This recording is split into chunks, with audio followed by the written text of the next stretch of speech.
All right, we are live here. So thank you, everyone, for joining us for another weekly update in the world powered by Hashgraph and the Hedera Hashgraph ecosystem. We have a really good show in store for you this week, and you know, figure we'll just get started with some introductions. So, if it's not obvious, I'm your host, the Gossip Guy, your source for news and updates from the world powered by Hashgraph. And also, I'm joined with my trusted co-host, SupremeMax67. So do you mind just saying hello? Hi, the world of Hashgraph. How's everyone doing? There you go. So, we have a really good agenda stacked up today. So I figured might as well just kind of jump into it. So let's bring up here the agenda. So for this week's episode, we're going to cover kind of three core topics.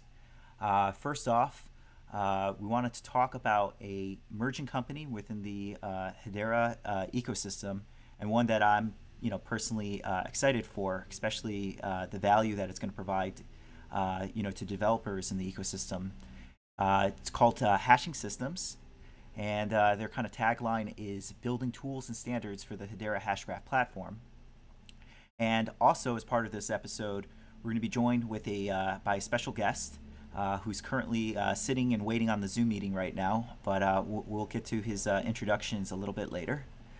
After we kind of cover things with about hashing systems, we're going to dive into a new development coming out of the Hedera ecosystem, more specifically the HH Ecosystem Fund, which looks to be a new venture capital fund geared towards the Hedera ecosystem.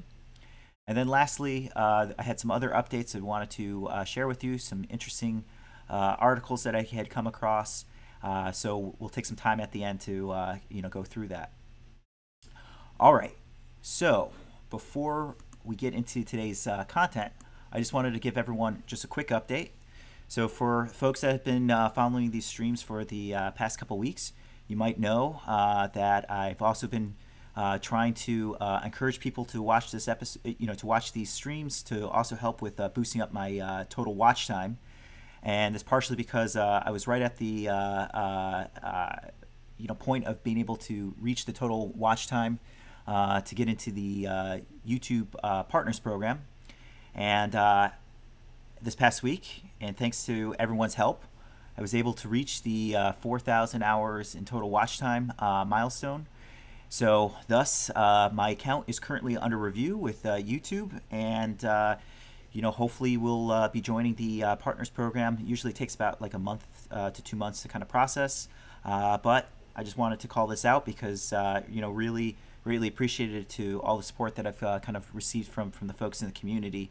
So thank you for all those that were playing the stream in the background. I really appreciate it. But don't let this milestone, or don't think that this milestone is going to stop us from continuing this, this regular like video format. I find this to be really helpful to kind of, share with you the various updates coming out of the ecosystem every week. So we're going to continue this going forward. And as I mentioned a couple episodes ago, if anyone has any ideas or suggestions, don't hesitate to reach out. Love to bring other community members on the show, try to make this as interesting as possible. So just wanted to give everyone, a call out there. And also, if you haven't done so already, make sure to subscribe to the channel, and also smash that like button, as it helps with the stream get noticed on YouTube. So those things out of the way, I wanted to take the time to cover about a very interesting company within the Hedera ecosystem. I'm going to pull this up right here. Called Hashing Systems. And Hashing Systems is a kind of a recently announced company, and some might not know, but they are essentially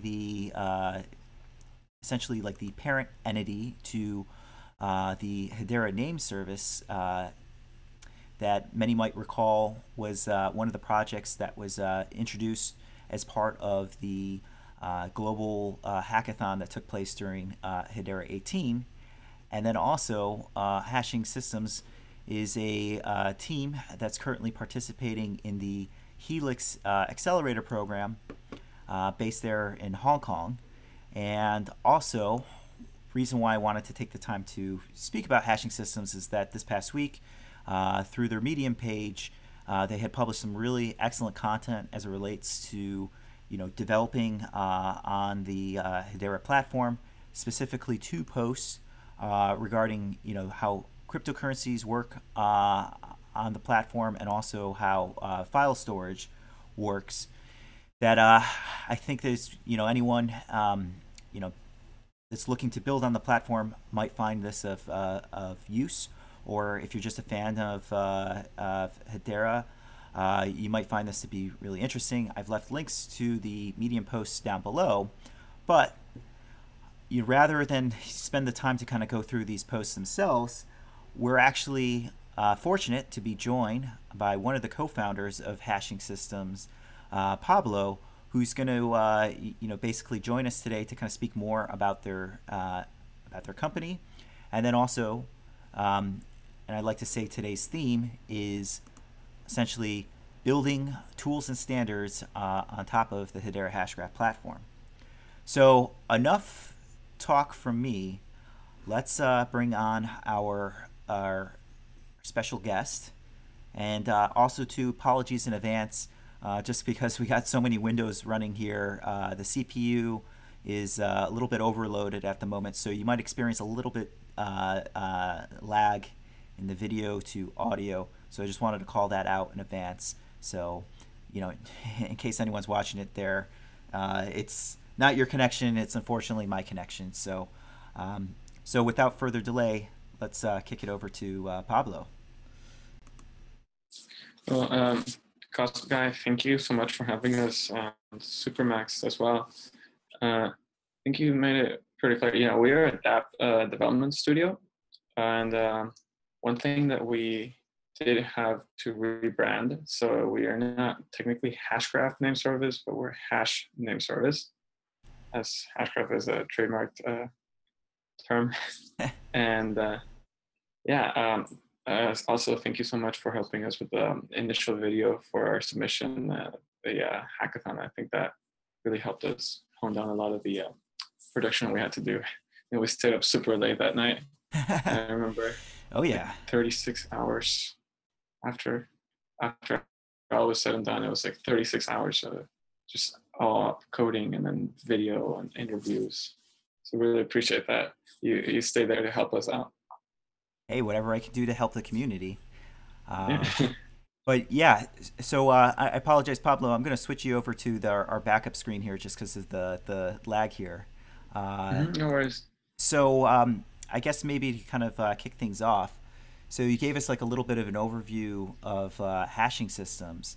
But I guess, so you guys are a design studio. So obviously you guys are building, looking to build, tools to help, either developers or users on the platform. Yeah. I guess, do you mind just kind of like speaking a little bit to, what your views are about like building on top of the Hedera Hashgraph platform, kind of where things are at right now in the current stage of, given the platform right now is, it's only available for early access right now. Maybe do you mind sharing so the some platform views right on now that? is pretty early. Our ultimate goal is to make Hashgraph development easier. So it's a little difficult to use a new technology, and you think that you have all these expectations that you can do anything.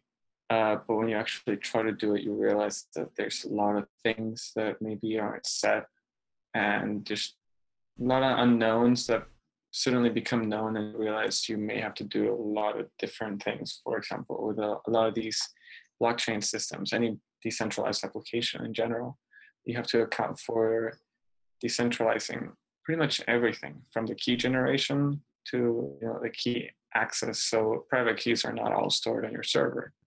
So learning how to properly do that, so that if you're letting your users, hold those keys, how do you securely do that without, well, if somebody loses their keys, then how do you properly get that back?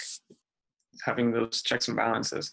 So that's one of the many things that are it's very cutting on the cutting edge of this technology. So our goal right now is to, run the cutting edge of the Hedera Hashgraph development through developer tools and managed services.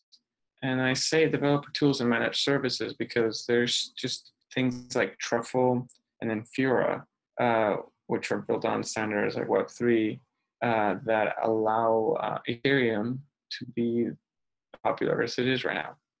It's, you see a lot of these applications working very well together to provide the system, the scalable infrastructure that allows you to send a transaction pretty much effortlessly.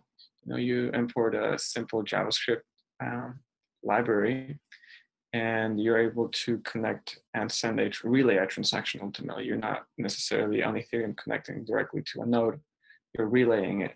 So we've been doing a lot of planning and brainstorming with the Hashgraph developers, because there's a lot of learning about this platform since, Hashgraph, you pay for everything. So by virtue of you paying for everything, you must, you can't just reload, every single page, every single value every time, because, you're going to drain your value, your balance. Right. So knowing how to cache that, knowing when to query, knowing, how do you retrieve the state out of this ABFT platform, and understanding the costs involved allows you to build a more comprehensive application. You're understanding that everything is temporary. So if you send something over, how do you properly know that it was processed? One of the things that Hashgraph is pushing towards is micropayment servers, where you're able to confirm the receipt, that you received some money. And that's something that you can read up a little on one of our blog posts on the connecting to Hashgraph, or how websites will be monetized. And you see a little bit about how the daily timestamp connects to the Chrome extension, where you relay basically a signed transaction onto the server, and then the server processes that. And that's how you're able to explicitly know that happened. Right. Mm-hmm. Cool. Well, yes. So thanks for sharing those insights. And then, you were mentioning before about some of the fees associated with the network, and then also, other considerations, when you, basically every time you're touching Hedera, there's going to be some sort of fee associated with it. So I figured the only reason I just calling this out is that, you guys did a really great job on your Medium post about, the Hedera cryptocurrency that I thought was, kind of nailed a lot of those considerations. So just kind of call that out because I think it's good for any of the folks in the community to make sure to check out. So Pablo, thanks for sharing those perspectives. I guess as you were mentioning before, about Ethereum, some of the tools that had kind of been put in place, in the early stages of development, kind of also helped fueled, further. Basically made it easier for developers to, to build on the platform. I guess in your mind, what do you think is the most critical infrastructure that kind of needs to be in place? I guess maybe we say today, or as part of once open access becomes available. I guess what do you think is the the thing that needs to kind of be prioritized? For to make things easier for the developers to kind of get started on top of the platform. Mm-hmm. Well, with Hashgraph, ultimately is how you connect to it, to be able to make it a connection to the Hashgraph network without having any issues, so that if somebody sends you a transaction, I can verify it. That happens with no issues, no hiccups, no SDK problems or anything, so that 99.999% of the time you process the transaction and you're good. And that alone is going to be one of the key things that is going to allow anyone to build an application on Hashgraph. Then, it comes the idea of how do you deploy properly a smart contract, and how do you compile certain SDKs for the iOS/Android or the Hedera extension, which are the three main official clients to be supported. Now, there's certain things like, checking if you're receiving a transaction, you're better off processing them yourself. And that's where the connection comes in, having a sort of gRPC server, which gRPC is a tool given by Google. And it essentially is just a for API that you can use to connect to Hashgraph. Right. Client applications. Got it. Hey, Pablo, really sorry there. Are you still there? Because I think we have a little bit of a connectivity lapse there. Can you hear me? Oh, yeah. Okay, great. Sorry about that. Didn't mean to disrupt you in the middle of that. Just noticed that the connection kind of dropped out. So. No worries. So it's all about just the first level already to form. As we move forward on that, there's a lot of applications that go into the development. So knowing in a state between smart contracts where maybe it's not payable or identity username that there's shots and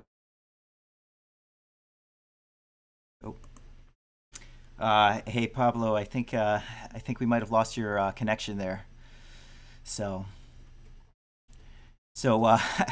sorry folks here. We're having just a little bit of connectivity issues. Sorry about that. The one thing that's like always kind of tricky about these live streams is that it's live. So you're getting to see things in real time, and sometimes some things can get a little bit tripped up. Yeah. So if Pablo can is able to hear us, I would recommend I realize it's always easier to see someone's face, but just to save on the stream on the bandwidth, if he can hear, if he can turn off the video and we'll just use the mic. Yeah, I think we. I think he's joining us. So.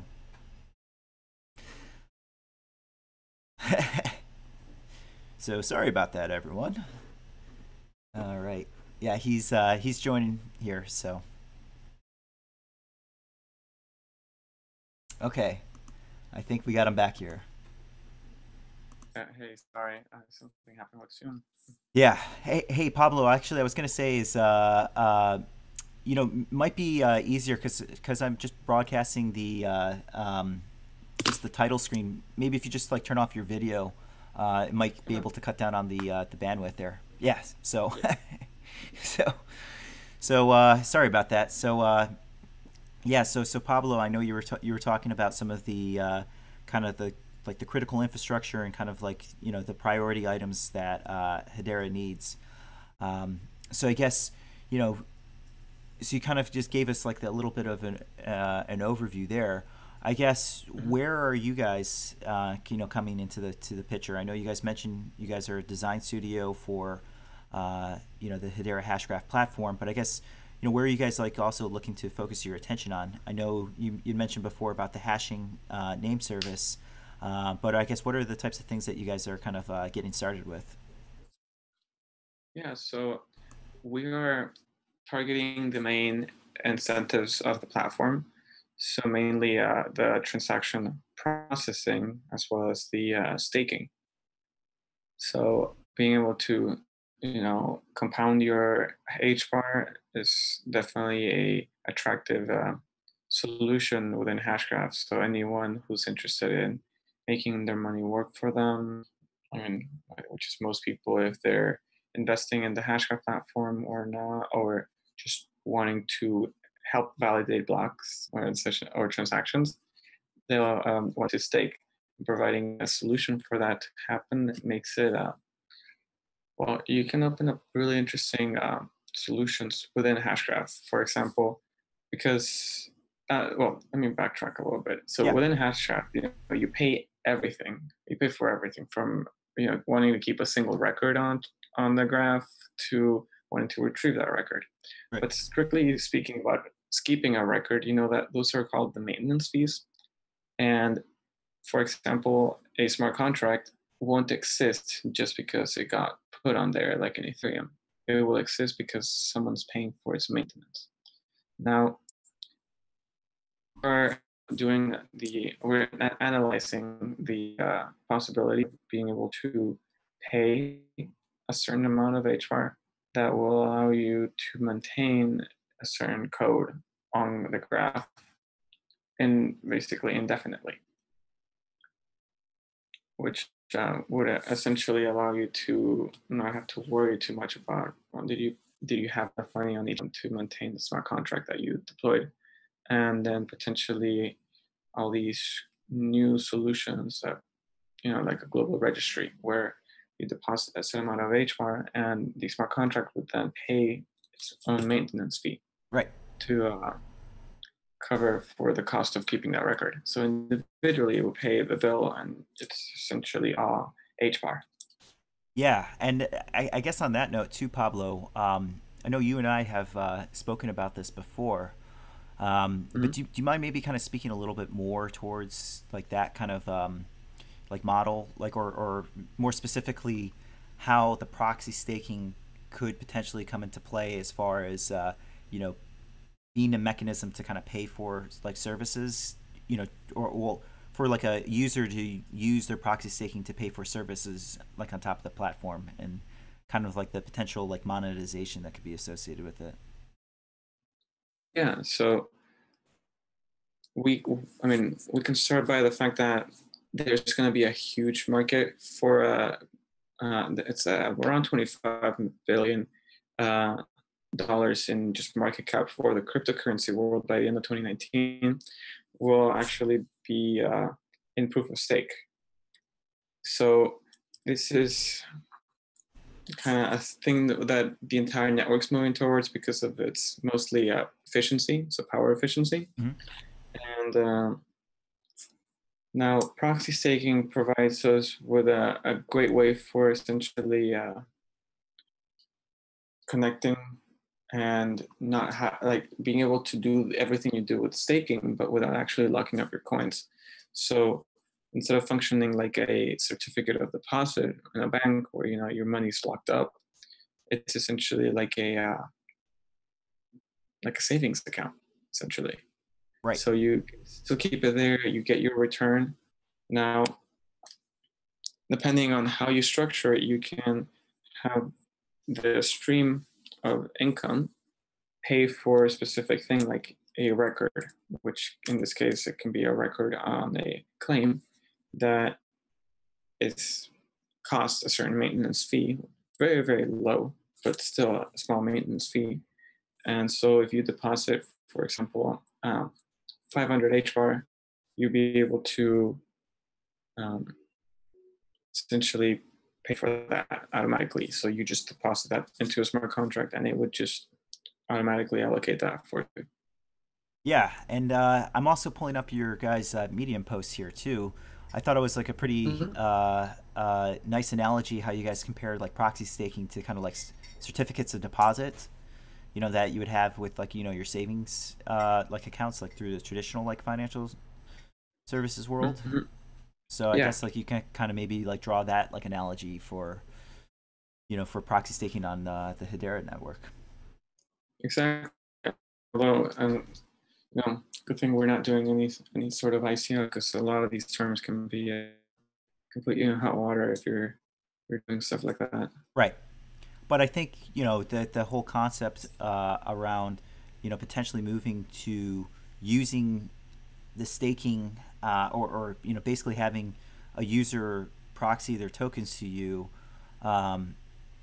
makes for a very interesting business proposition, as opposed to like what we saw with all those like dApps that came out during the 2017 period during the ICO boom, where everyone was just coming up with like utility tokens, and the tokens were the means of creating revenues for for their product.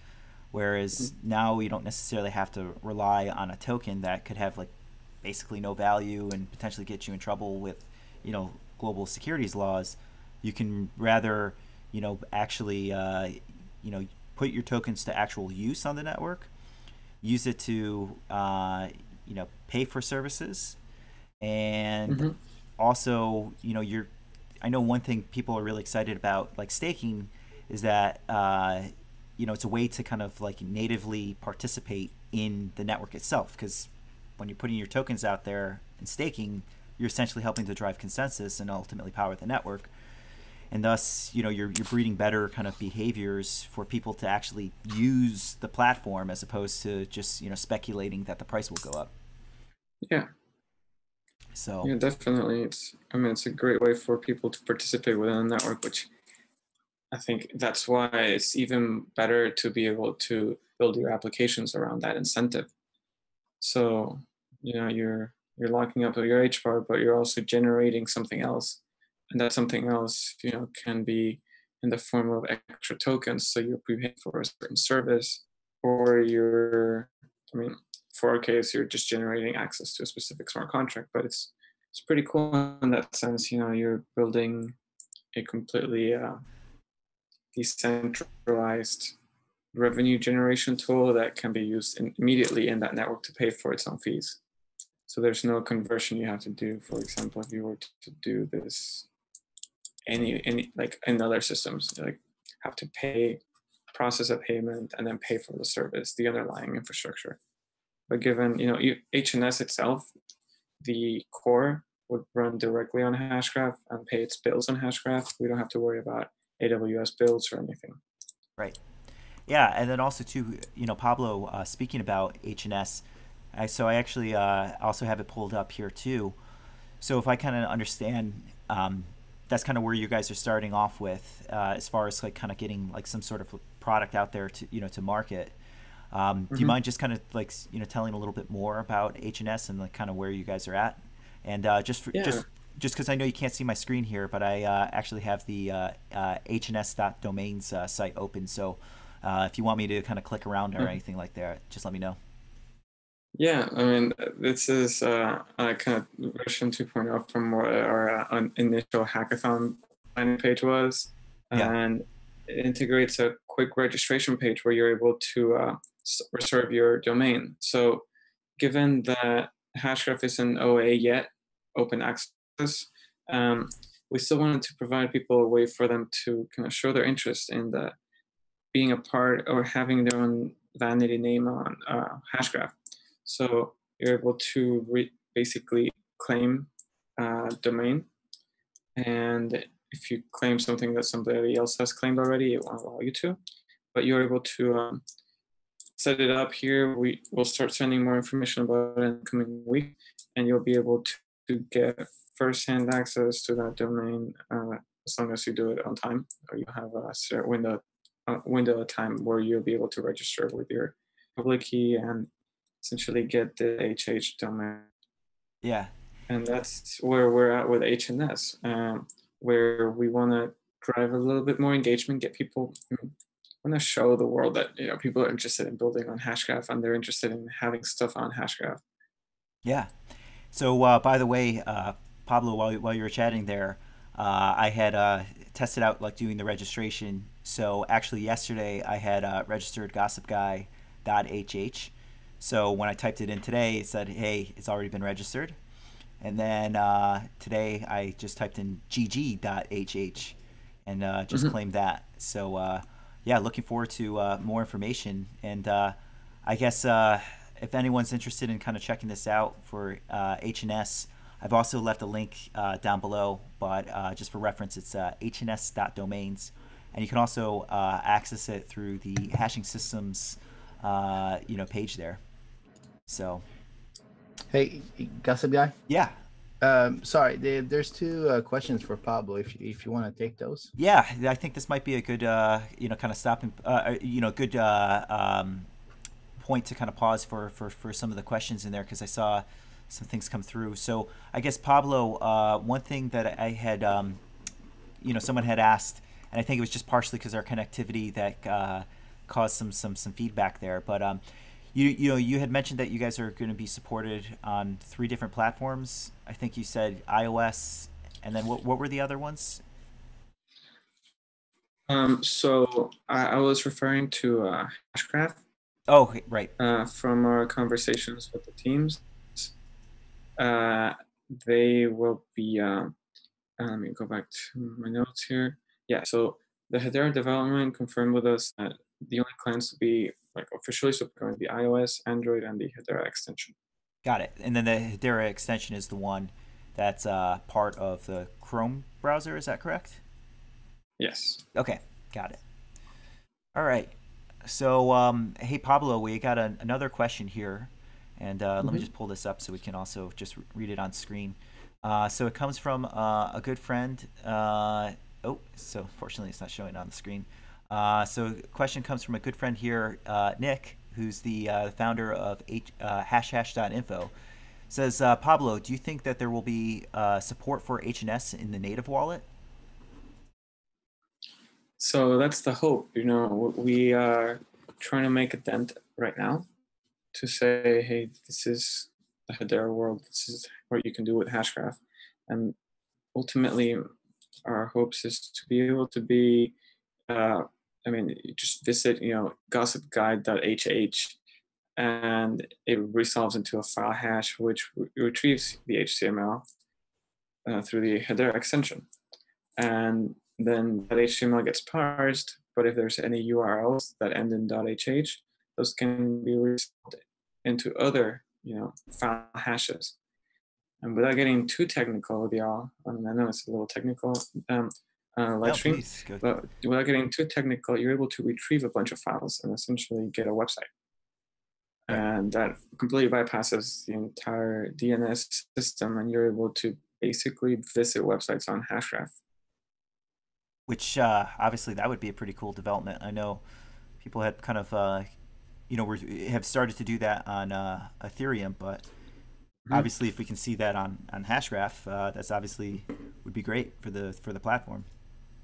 Yeah, ultimately with Ethereum and other platforms that aren't as, you could say, they don't have these functionalities, such as file storage. So even with Ethereum, you're fine storing certain variables, but it's pretty expensive.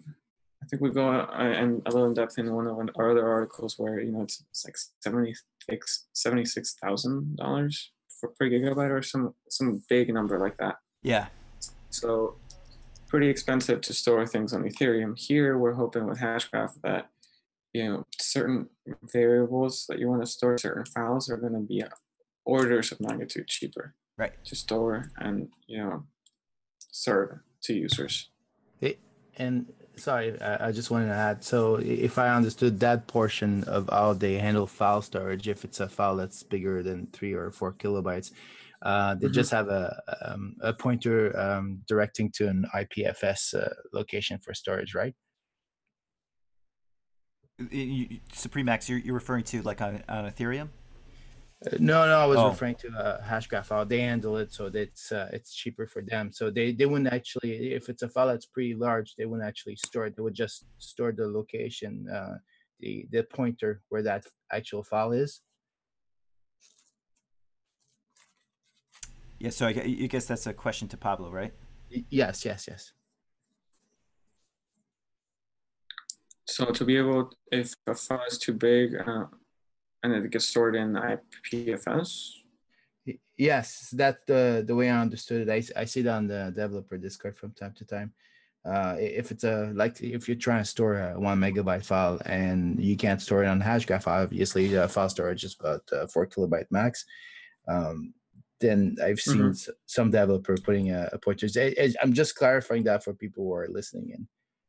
Yeah, so ultimately with these tools, a lot of this stuff is just a Wild West. It's a jungle that you kind of forge your own path.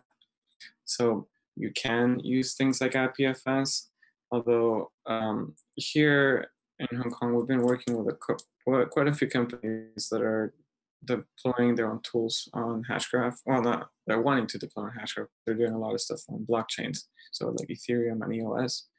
And one issue that they had was just IPFS isn't fast enough. You know, things will take a long time to load, and that's just because there's not a lot of incentives yet to allow people to use these services. So like their relayers are not incentivized to store your files or relay them to you, and it is a solution, but I'm not sure if it's going to be production ready. In terms of Hashgraph, yeah, it is limited to 4 kilobytes, but you're able to append, and you theoretically are able to just have 10 files in where you can individually. I think something that would be depending how performance network, if you're able to at least choose, but it's slow. I think we're starting to lose you, Pablo. Yeah. Yeah, we might be a little bit. I think we got some lag there, some distortion there, Pablo. Yeah. So I guess so thanks for obviously giving like those insights there. I guess just as we kind of like round things out here. So Pablo, I understand maybe we just talk about like where things are also at with your company. I understand you're also you have a partner in crime there who unfortunately wasn't able to make it today. But you mind maybe speaking a little bit about like the team, and then I guess the other thing is like you guys are obviously there in Hong Kong right now as part of the Helix accelerator. Do you mind also kind of sharing some insights and kind of like any kind of like things that you're kind of like excited for as far as like what you look at like some of these other companies that are in the program with you guys? So in terms of our company, I think we're growing pretty fast.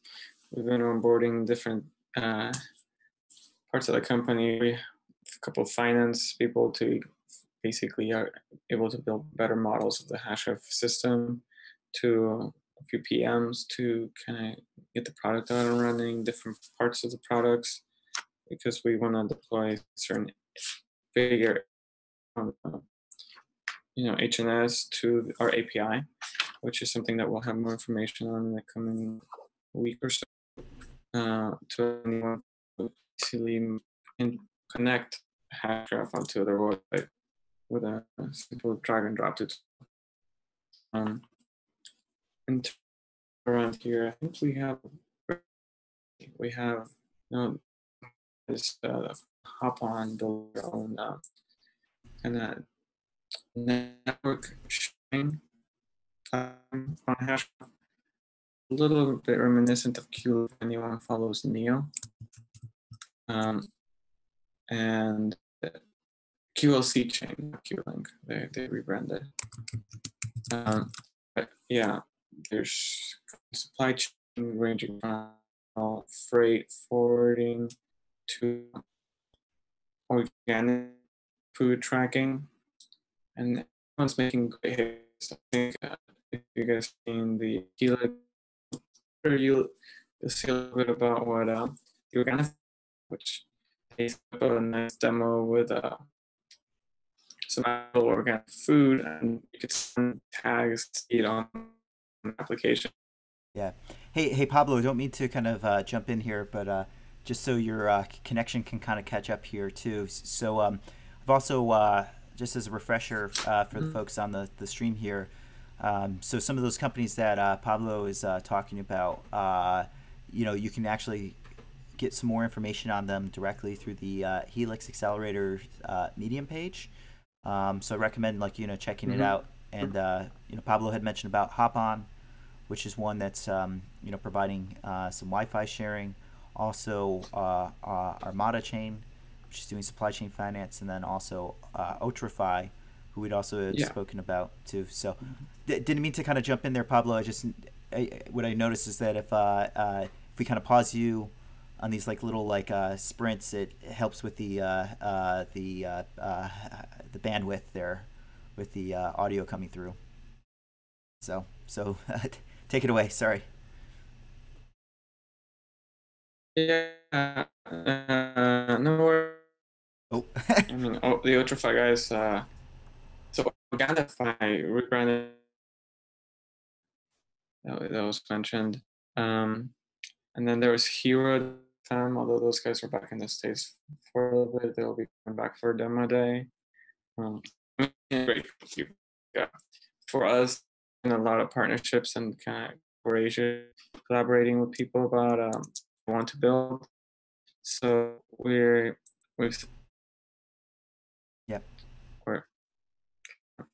started developing the partnership agreement. I think 6 out of the startups. It's pretty option groups. Yeah, because like on that note too, I guess the cool thing about being a part of the accelerator, and then working with those other teams, in a way, they're almost like your guys' like first customers, because it sounds like they'll also need your guys' like services there. So that's probably like a really great opportunity for you guys to kind of hit the ground running and get that user acquisition, but then also get their direct feedback from those customers while you guys are in the accelerator. So definitely, we basically talk to them every day, see the issues that they're falling to, and like help.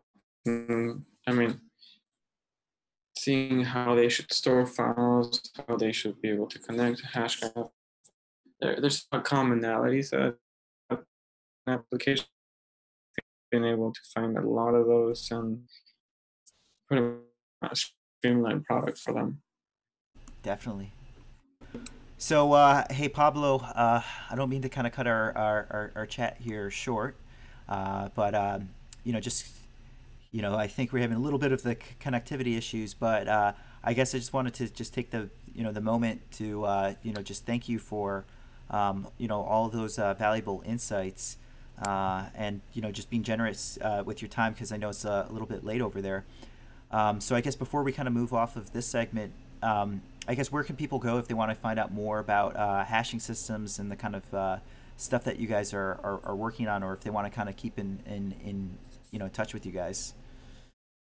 Yeah. So one of the best places to get information, and if you're a bigger fan, you can sign up on systems.com or hns.domains. We have our mailing list, and it's information on our release at systems. We will ready to find certain links. You'll find us Twitter. Yeah, really sorry, we got we're getting cut off there on the connection. So just to kind of jump in on Pablo's behalf, just because I know things were, the audio was coming through a little bit staticky, but if you want to check out more about hashing systems, be sure to visit their website here, hashingsystems.com. Also, if you want more information, you can visit the hns.domain site for the actual hash name service. Also, we mentioned before, but you can also check out their Medium page, and get some more. That's where there's actual detailed articles that speak to the cryptocurrency, like hashing systems, like perspective on the Hedera Hashgraph cryptocurrency, and also file storage. And then I guess if you're a Twitter follower, you can also check out their page. which is basically at hashing systems. So it looks like you guys had recently started your page there. So I guess if anyone is watching the stream right now, show some love to hashing systems and give them a follow to help build up their audience there. So cool. Yeah, we'll definitely appreciate Yeah. follows. And I know someone was just asking about where's the links for all that. So if you want links to all this, actually I've left everything down below. So check out those links. But as the stream will go on, I'll throw some of these links here. Just a little bit. My hands are a little bit tied at the moment, kind of switching between the screens here. So yeah. So hey Pablo, once again, thanks for everything. And yeah, we hope to have you back on in the future there. And sorry again for this connection here. So no worries. We'll try to find a better connection next time. It's all good. Don't worry. Sometimes it's the connection's just as worse on my end. And even right now, I'm having some latency issues. The CPU's overloaded. So thanks again for that. All right. So Thank you, Pablo. Yeah. Yeah, thanks for having me. Hey, and also to Pablo, you're welcome to stay on for the rest of the stream if you want. If you want to kind of lend some commentary on the next couple topics. So, you're welcome to join us. All right. So yeah, I'll hang out a video on the YouTube live, but I have to drop off. Okay. But you guys have a good show. Thanks.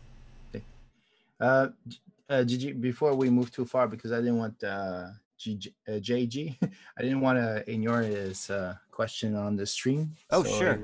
He was asking what risk is there for their Hashgraph to be attacked after 1/3 of HBAR are released in 4 or 5 years. I think he's looking at the probability of the chances of that happening. Well, it's proxy staking, right? So you have to technically own that many tokens. And the way they're going to roll out those tokens, they're going to make sure it's distributed across the world.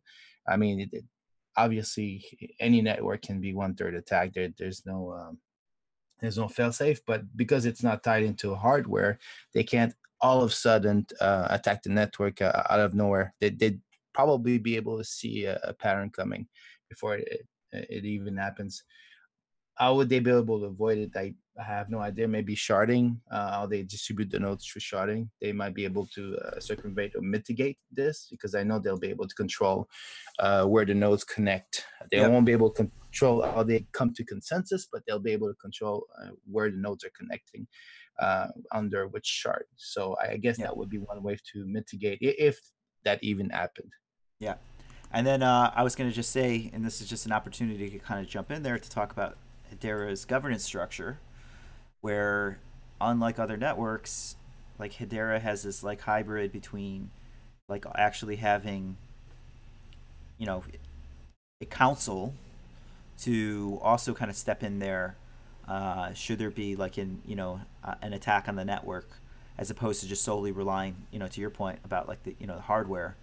So I'm sure if someone was getting to a point where they were accumulating more than 1/3 of like all the tokens, the council could also take actions in a means of like protecting the network. So I guess that would be another kind of factor to kind of prevent against that. So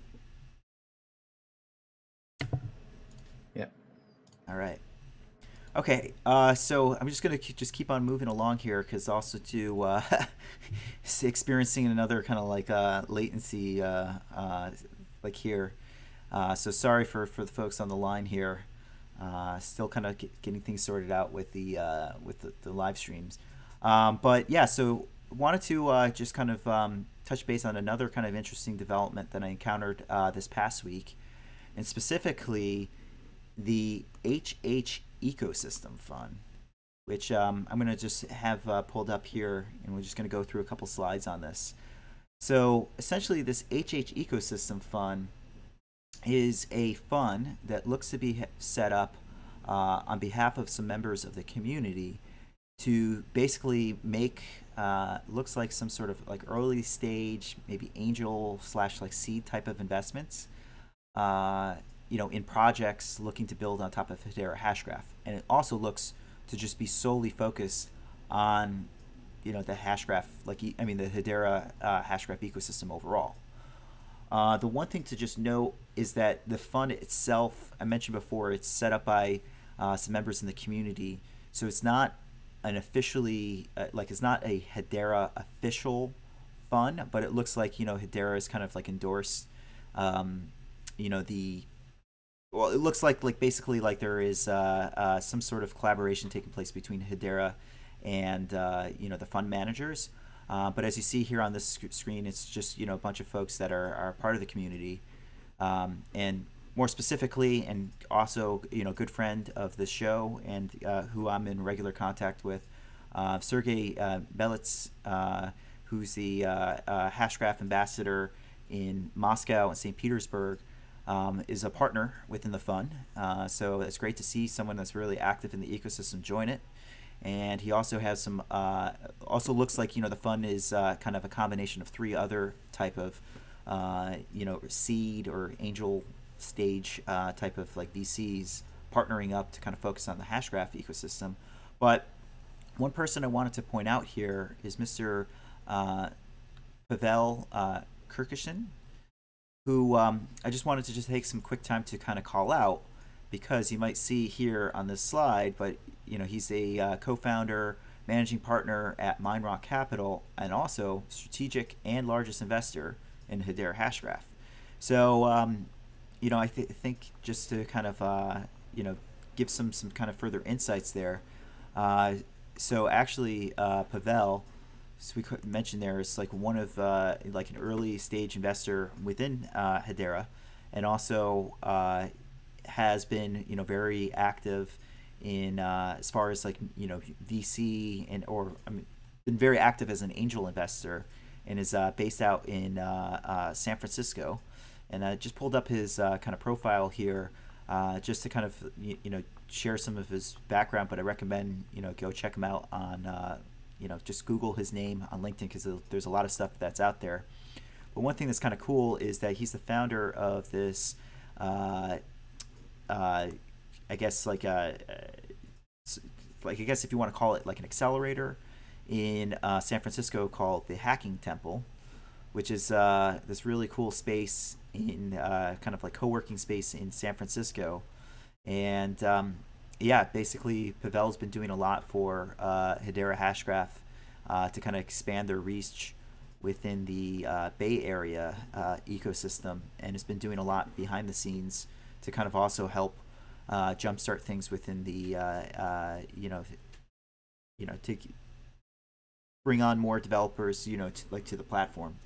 So I just wanted to call them out because it's obviously exciting to see someone that had made an early stage investment within Hedera also taking further actions to kind of further support the ecosystem.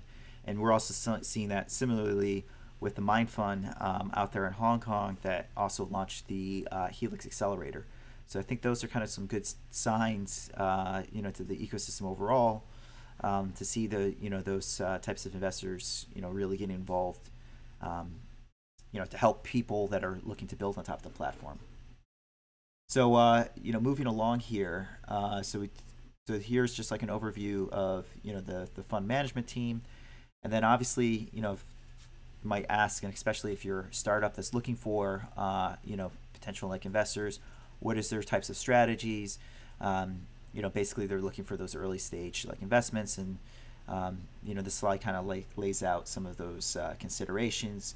And also just while we're the slide says investment strategy, just as a disclaimer here, Gossip Guy has no affiliation whatsoever with the HH Fund, so I'm not getting paid or anything for speaking about it. I just thought that this was an interesting development in the ecosystem, and to share this with folks, especially some early stage projects, in case you're looking for potentially partnering with an angel or seed investor. So I just wanted to kind of point this out, but by no means is this a proposition to make investment either in the fund itself. So this is not financial advice. Just wanted to make that clear. So just going back here to the slides themselves. So then the other thing goes on to talk about some of the project, search and selection criteria, and basically it looks like in a lot of cases, the fund is going to be looking at looks like they're going to be making a lot of really early stage, like types of investments, just basically stuff that's at an MVP stage. Also, like projects that have like some sort of like community that's associated with it. And then also obviously looking to companies that are already, have had some success. So might be interesting to see if any of, if the HH ecosystem fund makes any moves as part of the graduation of the first cohort of the, as part of the Helix accelerated programs cohorts, like graduation, because probably would be some good synergies there to kind of like partner up with those type of companies. And then also too kind of calls out some of the value proposition of the fund. Looks like in a lot of ways they're going to be doing what typical kind of seed investors and angel investors do for early stage companies, as far as helping out with technical and also business development support. Essentially a lot of times with seed investors, they play an important role with helping out, making introductions, helping these companies kind of get their, get some initial traction, introducing them to the first customers. So it looks like the same will hold true, as far as like what the fund will be doing. And then also, given that these, the fund is backed by like, I guess, 3 existing venture capital firms, or at least, partners that come from 3, venture capital firms. They also look to have some networks as far as relates to, co-working space, etc. So looks like there's, some lot of support and value that the fund will hopefully provide to up and coming projects within the Hedera ecosystem. So yeah, so like I said, I wanted to call this out because this was obviously an exciting development. Unfortunately, I'm not able to share the slides, like the full slides entirely. But if anyone is interested, and there's you can possibly like reach out to some of the team members who I had mentioned there, and I'll just bring that slide up again. For folks that might be ambassadors out there, Sergey had actually posted the deck within the channel. So I recommend you're the Hashgraph Ambassador Telegram channel. But I'm sure there'll be more information shared in the times coming. And Nick is asking, is this SF only or other parts of the world as well? Yeah, so hold on a second. I'm just going to switch over to the screen here so we can pull it up. So as far as I understand, this looks to be global.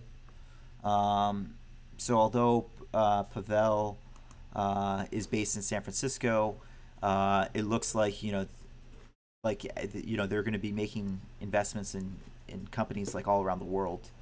And then it also looks like the networks that they have is, has that kind of global reach. And I know Arvidras just kind of jumped in there on the chat to kind of clarify that it's global. So basically not going to be bound to any particular, jurisdictions. It just happens to be, the reason I called out Pavel is that he's got those like strong connections within the Bay Area, but clearly the rest of the team has connections around the world. So hopefully that kind of helped answer your question there, Nick. Okay, so I know we're kind of running a bit over on time here, so we just wanted to start to kind of like wrap things up. So I guess the next thing I wanted to do is just kind of call out a few other things that I had come across that might be of particular interest for some of the viewers out there. And in one in particularly, and I actually just mentioned his name, so a good friend of ours, Mr. Arvidras Dubliski, one of the ambassadors based there in Lithuania, happened to post or happened to make a really great post on Medium, which I recommend that you check out. And like I said before, you can go check out the link down below. But essentially the topic of the article is trading Hedera Hashgraph HBARs tokens before open access, real or fake. And I'll just kind of just mention to the viewers, and once again another kind of disclaimer session from the gossip guy. If it's not clear in general, like my videos, I'm kind of staying away from talking about investments and also trading.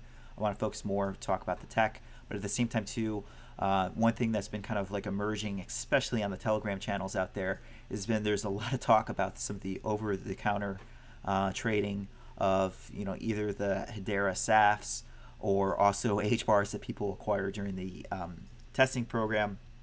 And basically Arvidras' article here did a really good piece to kind of just give some perspectives on potentially the risks of doing so before open access. So as a disclaimer here too, this is not financial advice. This is just a community member's perspective on some of the developments that were taking place, especially on the Telegram channels. But I recommend you go check this out.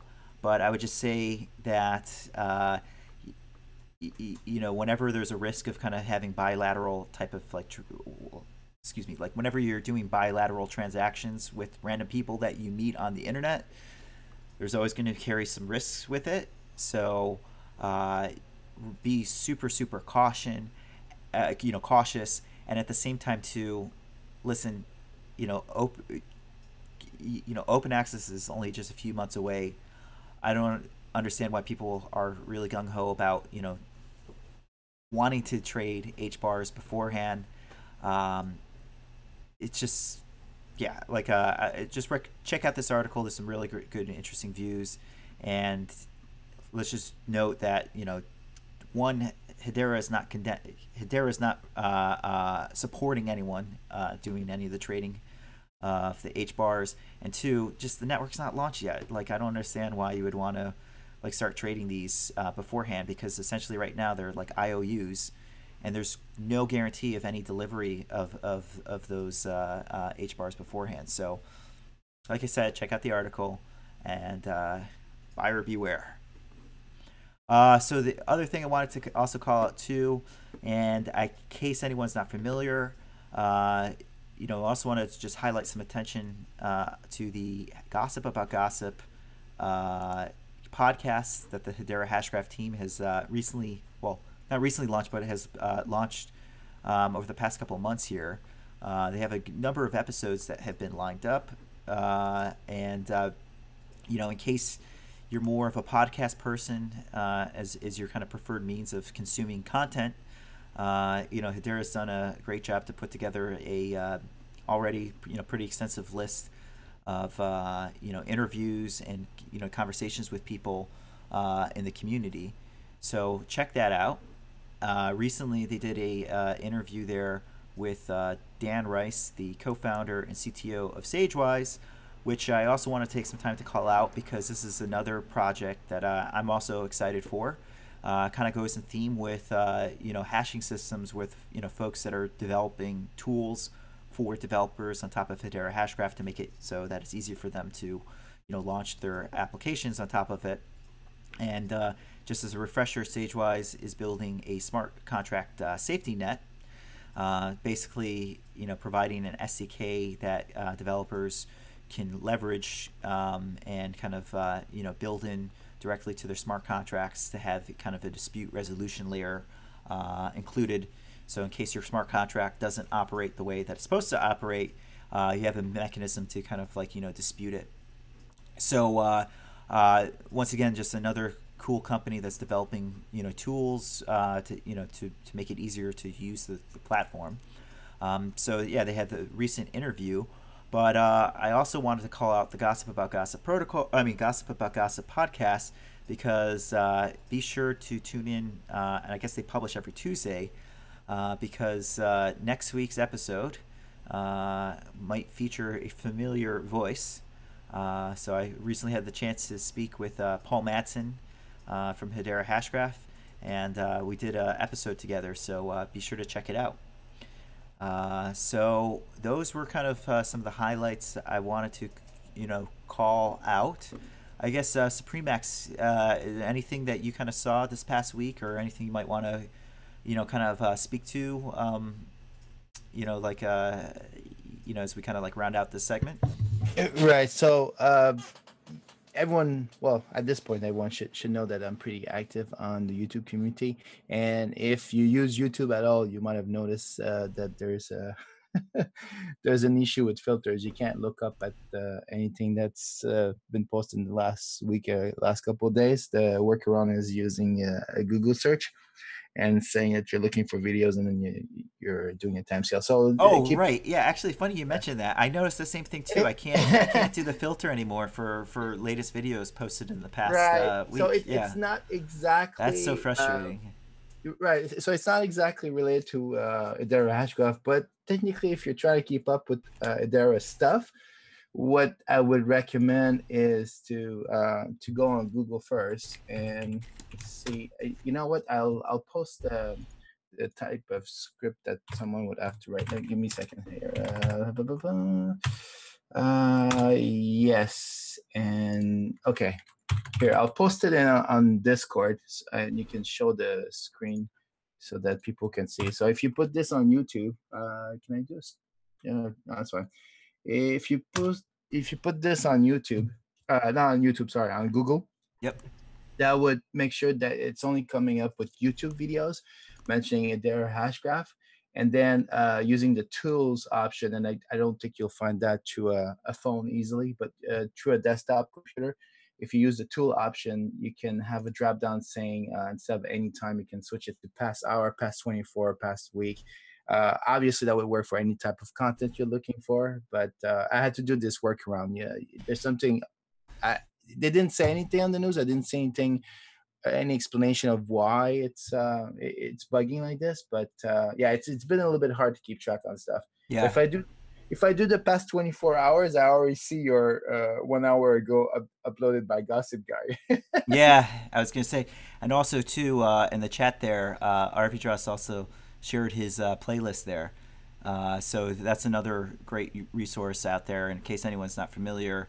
RV Dross has put together this awesome playlist of any video out there on the internet that speaks to Hashgraph or Hedera. It might not even be tagged on YouTube, so it might not even show up on filters. He's done a very good job at, calling that out, or compiling, that playlist there. Yeah, like he said, it's always up to date. I know myself, I go to that on a regular basis, so he shared the link there in the YouTube chat, so be sure to check that out. So, yeah. So, so what do you think, Supremax? Anything else that we should kind of be excited for in the kind of weeks ahead? Or, do you have any kind of like closing kind of thoughts as far as like the ecosystem there? No, it's I mean, we're the way I see this, we're in a stream, and the stream is moving, and because it's not. You're talking about like a kind of a river, like a water stream, right? Yes. Don't forget, we're actually on a live stream. So it's analogy here I was trying to make. So yes, Hedera Hashgraph is moving along. The people looking at the project from within for a long time, they might be thinking the ecosystem is down, but that's because you're in a boat moving at the same speed that it's been moving, and it's progressing just nicely. It's just we're not seeing the FOMO or the FUD of others, so you're not feeling the boat rocking. You're feeling the boat is moving steady. And it looks like nothing's happening, but actually quite a lot is happening. I think that's the general feel. Being following this project for quite some time, that's what I feel like. I'm sitting in a boat. It's down the river. If my eyes were closed, I'd be like, "Hey, nothing is happening." But if my eyes are open and I look around, there's plenty of stuff happening.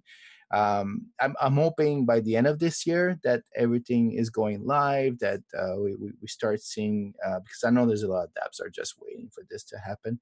But Q3, Q4, it's supposed to be happening then, right? That's the general consensus, right? That's the hope there.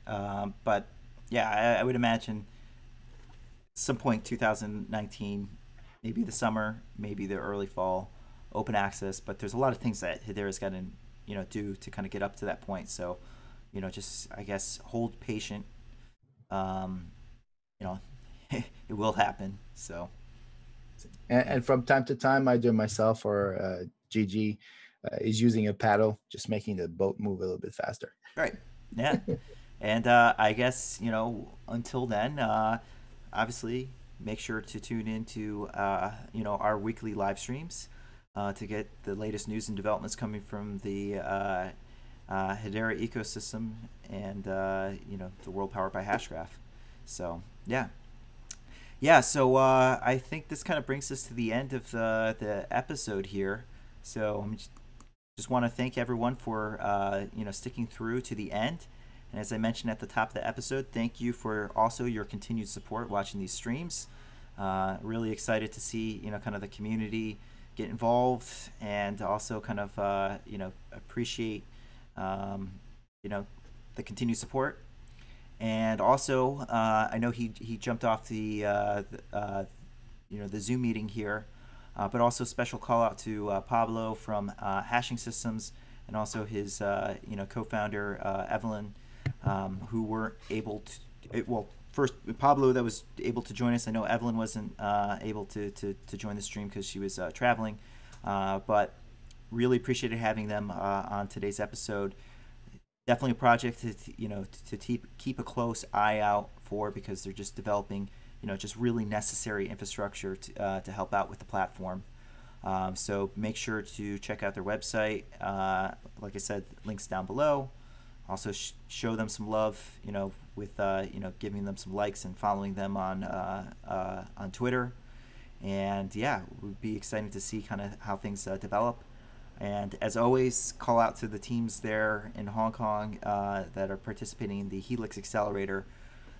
Really looking forward to hearing more developments coming out of that. So yeah, so that's the end of the stream. And also, before I kind of let everyone go, make sure to smash that like button if you haven't done so already.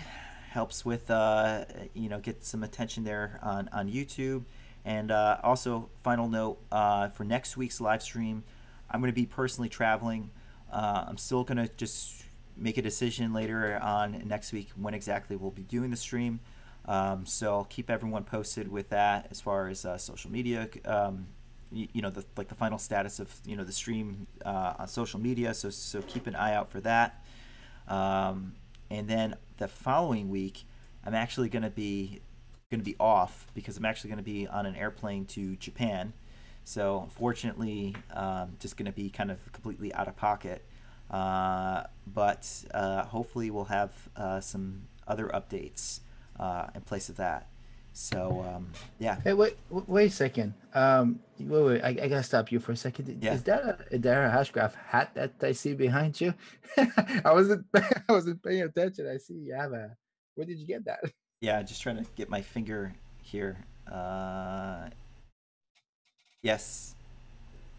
You can see that right there. Or, I'll switch to the main one. Yeah, so the Hedera hat right there. Yep. Hey, picked up some Hedera merch. So, yeah, unfortunately, I don't have a link to share. But in case anyone's not familiar, Hedera has launched a merch store. So you can actually get Hedera gear. So check that out when you get the chance. So, all right. Well, hey, Supreme X, I think it's time for us to kind of just wrap up here. Yes. So, making a long-winded exit here, but thank you all for watching. Make sure to like and also subscribe if you haven't done so already. And we'll see you on the next stream. Gossip Guy signing out. Thanks, everyone, for watching. Have a good one. Cheers.